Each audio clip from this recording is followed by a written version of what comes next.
Hey guys, welcome back to Handmade. In this episode, we're going to be talking about some more sofa end tables. Now, you might have seen on a recent video that I did talking about how we can make something very quickly, very cheaply, and sell it at a decent price so many people can buy it and we can turn over quite a lot on the weekends. And I was sat there in my bed, all nice and comfy, thinking, how can I make this even easier for people and beginners at home with even less tools? And one of the biggest things I struggled on when I was a beginner was cutting angles, and not only cutting angles, but cutting them square. So I was thinking, well, why can't we make the sofa end table square? So let's give it a crack. So same thing as last time, guys. We're going to get our nice bit of wood from B&Q. This cost me £11.97. Might be different in your hardware store. But point is, £11.57. We're going to be selling this for £35. So I'll throw the profit and loss up on the screen because maths. And what we're going to do is we want this table 55 by 55 by 14. So because this is different from the angles, we're going to be cutting this 56 just so we have a little bit of fat on the end so we can trim them nice and square. We're going to be cutting these ones 52 because these are about 4 centimeters thick. By the time we run them through the plane and all that stuff, we need a little bit of wiggle room to be able to reach that 55 tall. So we need to account for the thickness here. So we've got 56, 52, 52, and we're going to leave the shelf blank for now because then we're going to figure out how wide apart we want it. So we'll cut that later. But right now, we're going to cut these out. We're going to square them all up and we'll put it together.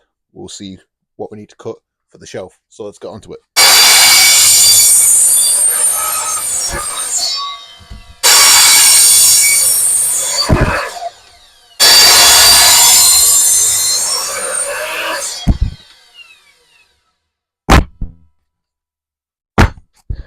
Like I mentioned in the last video, this step isn't strictly necessary. You can easily just sand these boards. I have the tool though. I'm going to use it. Womp womp.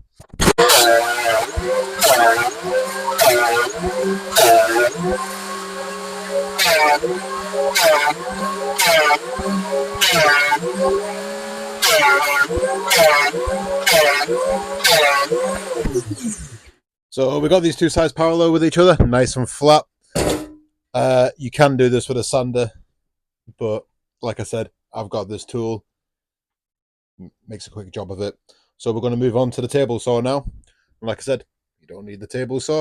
You can do this all on the miter saw. But another thing we don't really need to do is I'm just going to square up these two edges, make these two parallel. But if you're buying this wood from B&Q, pretty much all parallel anyway, and well, doesn't really need to be done, does it? But I like to make a point of squaring up all my material every time I use it. So we'll jump straight onto the table saw. Like always, before making a cut on a table saw, you want to make sure your blade is the right height.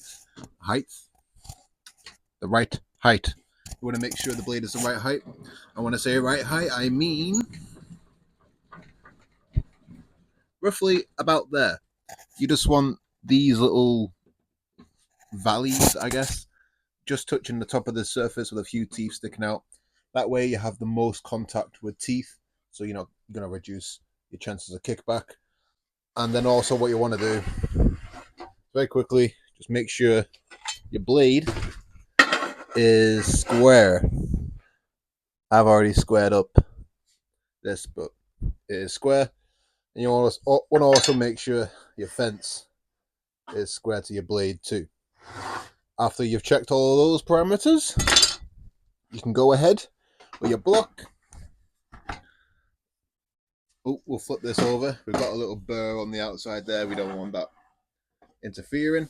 We'll take this, we'll pull it up, and we're just going to take roughly the blade width off of this side, and then we'll use the other side to bring it in to the size we want. So lock the fence in place, and let's go grab our push rod. Remember, always use a push rod, and well, let's start squaring up these sides.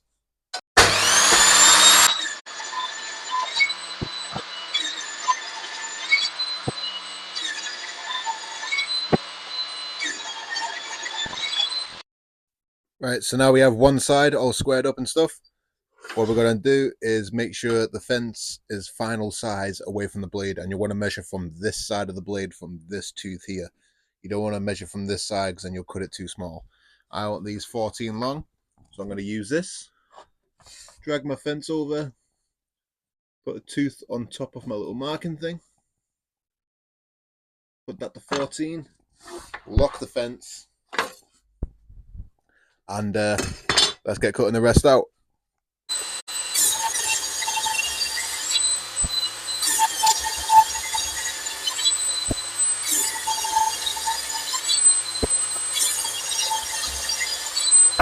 You want to grab your tape measure, your square, and either a pencil or a marking knife. If you want to see how this marking knife was made out of a file, I got a video right here showing you how I made this one. But we're going to go ahead and mark this out to final size. The reason I'm using a marking knife, creates a much more accurate line with it, so you can get much more accurate cuts. But a project like this, accuracy isn't key, so you can go ahead and use a pencil. Don't stress yourself out too much about getting a marking knife. So what I'm going to do, take one side, square it up, make sure the ends are square. Give it a little mark at 55. I'll be able to see these lines properly on camera or not. But we're going to cut to these lines now. On this is going to be the top shelf. We're going to square up one end of these boards, which is going to be the legs, and then we're going to figure out the length. So I'm going to go ahead, square these ends up.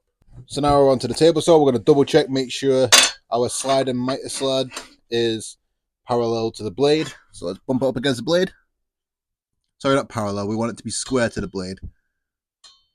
Yeah, that's square.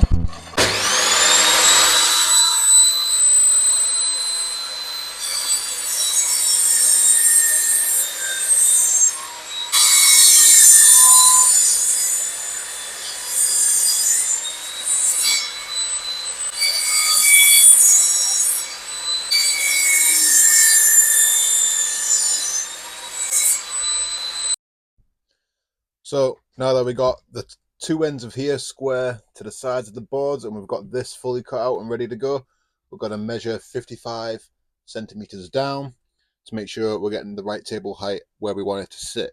So we're going to grab a tape measure, marking knife, square again. We're going to measure down 55, make a dot, come back in with our square, put a straight line across, and then we can cut them out at 55 centimeters deep.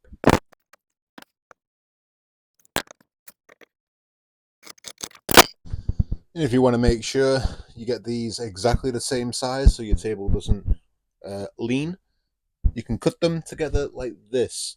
Put a little bit of double-sided tape on the inside, stick them together, whack both ends if you want while they're together on the table saw. But we are taking a bigger load here, so just be careful. I'm going to go ahead and cut this out.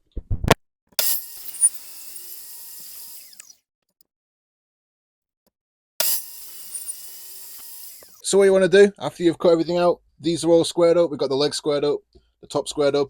We're just missing a shelf now. So what you want to do, figure out how much you want your overhang. I've got 3 centimeters of overhang on either side, and you just want to measure the gap in between. So we can see we got a gap in between of 40 centimeters. I'm going to cut a 40 centimeter shelf that we can just put here, or roughly here. And then all the cutting out's done. Then we'll be on to sanding. So let me quickly go and cut that out, and I'll be back with you in a second. Right, now that we got everything cut out, what we are going to do is we're going to pick our best sides. I've already arranged these the way I want them, and the sides I like the best that are going to be shown on the outside. I'm just going to quickly mark out where we're going to put our holes for the pocket screws. So we need pocket hole screws there, there, there, and there. The way I like to sort of mark out where I want to have them is I measure how tall they are. These are sitting 4.5 centimeters tall. I'm going to go down from here roughly 4 centimeters. Then what we're going to do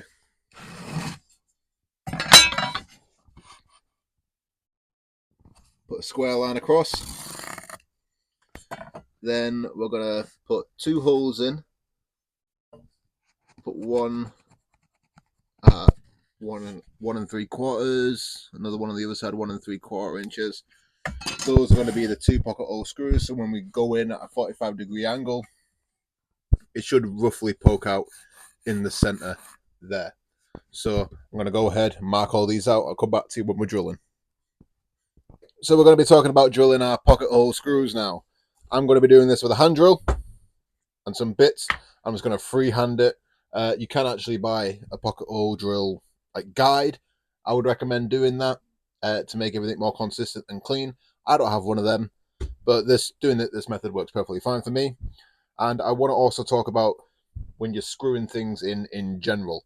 A lot of people, I think, do it the wrong way, and I'm going to show you how to do it the right way. So what we're going to do, it's going to measure how thick these screws are. Right, these are roughly 5 millimeters.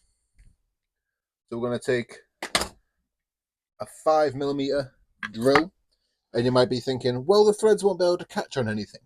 That's the point. We're going to be drilling this into this, and we want these screws to just glide in because we want it to go into here, and we want this to be pulled into our part. We don't want to screw them together. We want to pull this into that and get the tightest fit possible.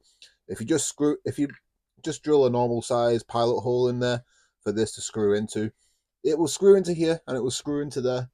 But once you start pulling it, they're not going to pull together, if you know what I mean. They're just going to keep wrapping around the screw, and the screw head will go deeper rather than the 2 pieces being pulled together. So if you cut enough clearance for this screw just to be able to glide in, this part is going to get pushed and you'll have a much tighter fit up when screwing it into something. I've already said this in other videos, but I think it's really important. I've had much tighter and better glue ups, fit ups, and everything doing it this way, so I recommend you do the same. So what we're going to do, we're going to go in with our 5 millimeter drill bit, come out the other side so we have room for this, and then we need something to countersink the head of the screw. So I'm just going to use a 10 millimeter bit just to follow it down, go down a little bit so these heads can sit below the surface of the wood. So I'm going to quit talking, we'll go ahead, we'll drill all these now.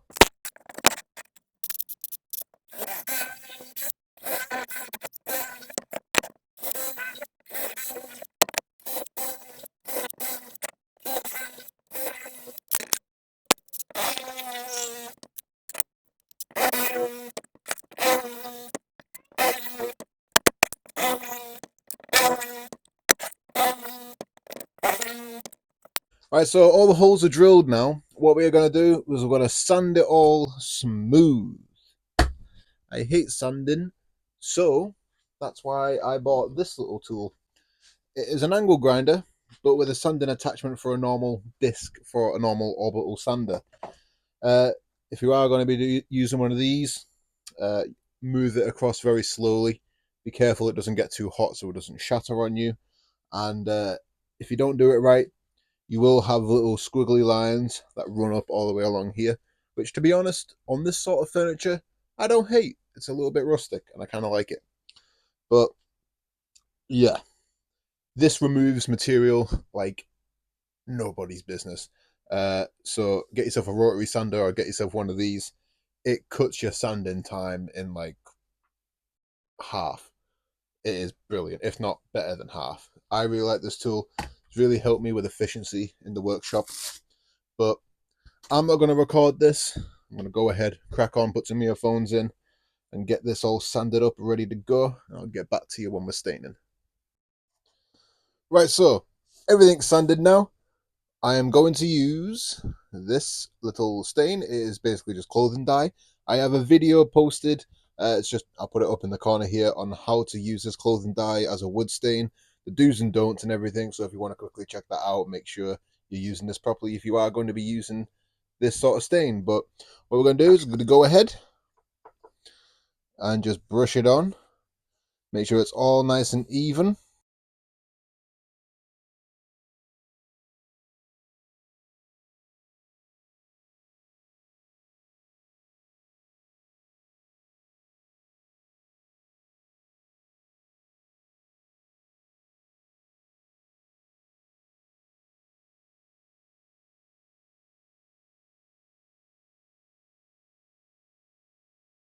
Right, they're all stayed up now. I need to go wash my hands because I'm covered in clothing dye. We'll let them dry for 24 hours and we'll give it a little lick of lacquer, and then we'll almost be done.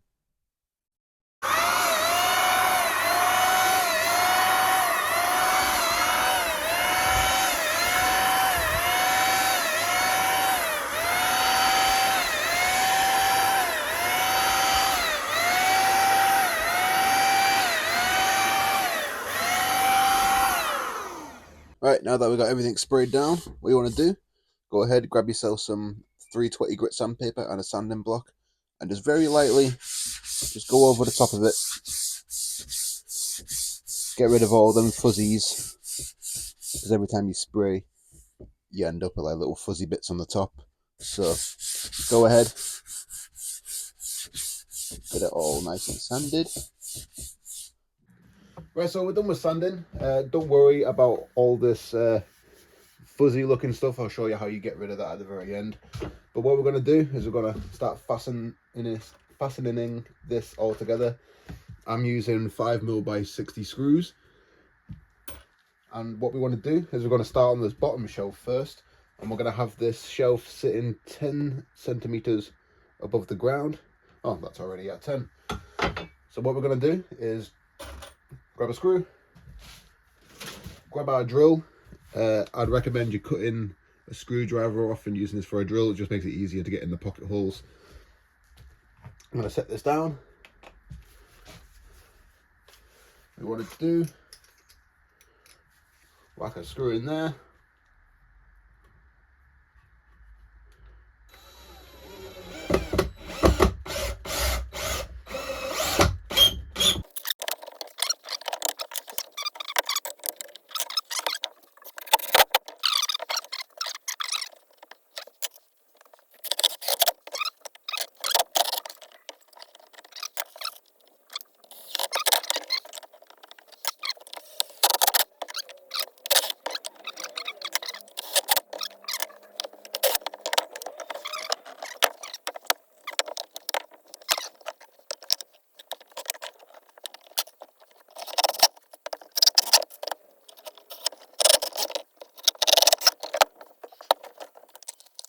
Now that we've got everything screwed together and assembled, we have one last final step before we call this project finished.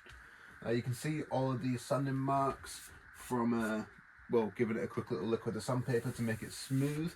You can either, one, do a very thin coat of lacquer over the top and leave it at that, or you can do what I do, get some nice hard wax oil and do a very thin layer over the top of everything. That gets it all nice and shiny, gives it a better feel than just a plastic. So let's go ahead, let's put some hard wax oil on this, and then we'll take some photos and see what it looks like.